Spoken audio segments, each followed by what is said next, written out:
इसलिए मुझे यहाँ पे लिखना पड़ेगा 7 और फिर कॉमा लगा के मुझे 0 देना पड़ेगा और ब्रैकेट को बंद करना पड़ेगा, ठीक है। और उसके बाद जब इंटर की प्रेस करेंगे तो रिजल्ट आपको आएगा यहाँ पे 350, ठीक है, 350। तुरंत आपको रिजल्ट आएगा कि हाँ हम स्टूडेंट ब्रिजेश का कितना मार्क्स है टोटल, तो मार्क्स आया है 350, है ना। यहाँ पे डेटा सिर्फ एक ही स्टूडेंट का है तो तुरंत हम देख के बता दे रहे हैं। लेकिन अगर मेरे एक्सेल शीट में बहुत सारे स्टूडेंट्स का रिकॉर्ड मौजूद हो, 5000 स्टूडेंट हो, 10,000 स्टूडेंट हो, 1 लाख स्टूडेंट हो, फिर हम कहाँ ब्रिजेस को ढूंढेंगे, सोचिए जरा, है ना। तो उस केस में आप VLOOKUP फंक्शन फॉर्मूला का उपयोग करेंगे। आपका डेटा जहां भी होगा आपके टेबल में तुरंत वो डेटा निकल के आ जाएगा। और इसमें एक बात ये भी रखना है कि ब्रिजेश नाम के और भी स्टूडेंट होंगे तो वहां पे आपको रोल नंबर दिया जाएगा, है ना। रोल नंबर के आधार पे पता कर सकते हैं कि उस स्टूडेंट का टोटल मार्क्स कितना आया होगा, है ना। बोला जाएगा रोल नंबर 1 का पता लगा के बताओ कि उसका टोटल मार्क्स कितना आया, है ना। तो लुकअप वैल्यू क्या होगा, रोल नंबर। यहाँ पे अगर 1 लिखा होगा तो हम लुकअप वैल्यू में 1 को सिलेक्ट करेंगे, ठीक है। ये सिंपल VLOOKUP का फॉर्मूला होता है जिसमें हम किसी स्टूडेंट का किसी एक सेल एड्रेस का डेटा निकाल रहे हैं, क्योंकि यहाँ पे सिर्फ एक ही सेल एड्रेस है, कौन है, टोटल है ना। लेकिन मान के चलिए कि मुझे यहाँ पे एक ही बार में उस स्टूडेंट का सारा रिकॉर्ड पता करना है कि उसका हिंदी में, इंग्लिश में, मैथ में, साइंस में, SST में टोटल परसेंटेज डिवीजन। अगर हमें एक ही बार में वो सारा रिकॉर्ड निकाल के लाना है तो उसके लिए हम फॉर्मूला उपयोग करते हैं VLOOKUP विथ मल्टीपल क्राइटेरिया। वो कैसे यूज करते हैं आइए एक नजर वो भी डालें। तो उसके लिए मुझे क्या करना पड़ेगा, पहले हम इसको मिटा देते हैं, ठीक है। आप लोग अगर लिख रहे होंगे तो कोई दिक्कत नहीं है, दोबारा भी हो जाएगा। इक्वल, ठीक है, इक्वल VLOOKUP।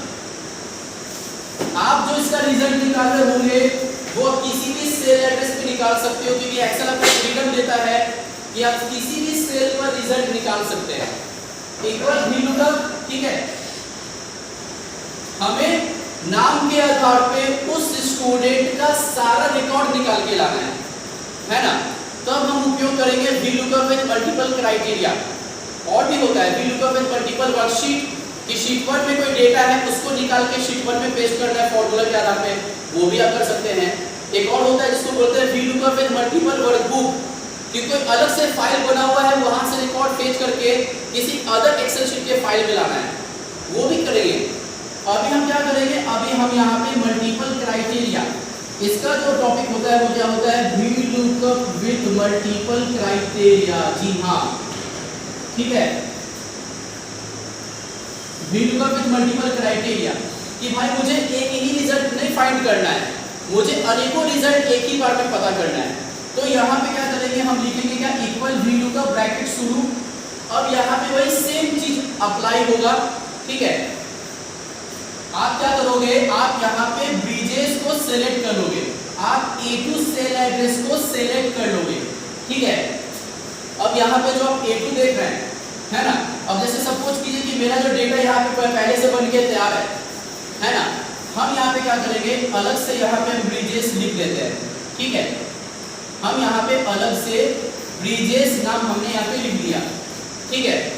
तो अब जो मेरा सेल एड्रेस है, अब जो मेरा लुकअप वैल्यू है वो है A3 इक्वल VLOOKUP। यहाँ पे आपको क्या करना है, इस सेल को सेलेक्ट कर लेना है, यानी क्या A3 को, ठीक है। तो A3 को तो हमने सेलेक्ट कर लिया, A3 में कौन है, A3 में है ब्रिजेस, है ना। तो A3 तो हमने लिख दिया, लेकिन अब यहाँ पे क्या करना पड़ेगा, हमें इस सेल एड्रेस को लॉक करना होगा, इसको फ्रीज करना होगा।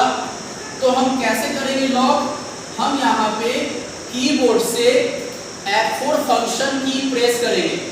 कीबोर्ड में F4 फंक्शन की दिया होता है जिससे सेल को क्या किया जाता है, लॉक किया जाता है। लॉक करने का मतलब क्या होता है कि फिर ये सेल ऑटोमेटिक आगे वाले सेल एड्रेस में कन्वर्ट नहीं होगा, है ना।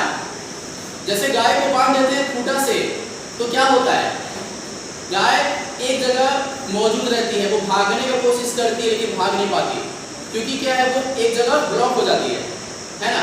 उसी तरीके से मैंने क्या किया, मैंने इस सेल एड्रेस को सेलेक्ट कर लिया और सेलेक्ट करने के बाद मैंने कीबोर्ड से F4 फंक्शन की प्रेस किया। तो जैसे प्रेस करेंगे क्या होगा, ये सेल एड्रेस लॉक हो जाएगा और जब ये लॉक हो जाएगा तो हमें ये डॉलर में ऐसे दिखेगा, $A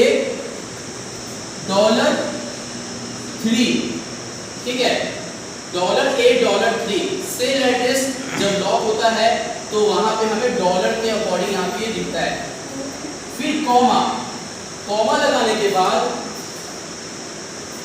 आपको करना क्या होगा,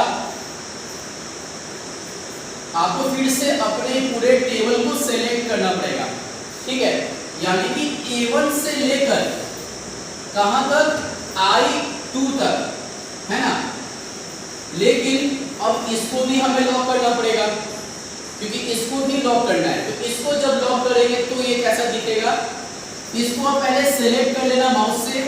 सेलेक्ट करने के बाद फिर ये जो कीबोर्ड से F4 फंक्शन की प्रेस करोगे तो फिर आपको शो करेगा $A $1, फिर कॉलन $I $2, ठीक है, A1 से लेकर I2 तक, है ना, A1 से लेकर I2 तक, तो $A $1 $I $2, ठीक है। फिर कॉमा, फिर हमें यहाँ पे लिखना है क्या, कॉलम्स, ब्रैकेट शुरू, क्योंकि भैया मुझे पूरे कॉलम का रिकॉर्ड सर्च करना है, मुझे एक रिजल्ट बिल्कुल नहीं ढूंढना है, मुझे पूरा का पूरा डेटा चाहिए। कॉलम्स लिखने के बाद ब्रैकेट शुरू करेंगे। उसके बाद हम क्या करेंगे, यहाँ से कम 2 हेडिंग को सिलेक्ट करेंगे, यानी कि स्टूडेंट नेम और हम एक सब्जेक्ट के हेडिंग को सिलेक्ट करेंगे। मैंने क्या किया, A1 और B1 सिलेक्ट कर लीजिए, A1 B1, ठीक है। अब जो मेरा A1 है मुझे उसको करना पड़ेगा लॉक, ठीक है। A1 जो मेरा सेल एड्रेस है वो कौन है, वो है मेरा स्टूडेंट नेम, तो मुझे स्टूडेंट नेम को करना पड़ेगा क्या, लॉक। तो यहाँ पे क्या करेंगे, हम कीबोर्ड से F4 फंक्शन की प्रेस कर देंगे तो ये क्या होगा, मेरा लॉक हो जाएगा, ठीक है। ऐसे $A $1 B1, उसके बाद ब्रैकेट बंद, कॉमा 0 और फिर ब्रैकेट बंद कर दीजिएगा। B1 सेल एड्रेस हम इसलिए लॉक नहीं करेंगे क्योंकि क्या होगा कि जब मेरा ये रिजल्ट आने वाला होगा तो B1 में जो फॉर्मूला होगा वो फॉर्मूला कॉपी होकर C1 में पेस्ट हो जाएगा, फिर C1 का फॉर्मूला D1 में पेस्ट होगा, फिर E1 में पेस्ट होगा, फिर F1 में पेस्ट होगा। तो हर एक सेल में क्या होगा, फॉर्मूला कॉपी होता जाएगा, इसलिए मुझे B1 को मैंने लॉक नहीं किया है।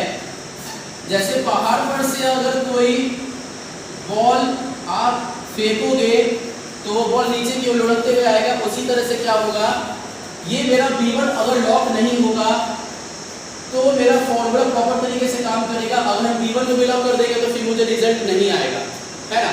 ये होता है VLOOKUP विथ मल्टीपल क्राइटेरिया। इसमें शुरुआत में छोटा सा मिस्टेक ये हुआ है कि जब हमें फॉर्मूला अप्लाई करेंगे तो पहले हम अपने पूरे सेल एड्रेस को सेलेक्ट करेंगे, यहाँ से लेके पूरा यहाँ तक, और उसके बाद हम यहाँ पे फॉर्मूला अप्लाई करेंगे यहाँ से, ठीक है। तो धन्यवाद, मेरे चैनल को सब्सक्राइब कीजिए, लाइक कीजिए और शेयर कीजिए।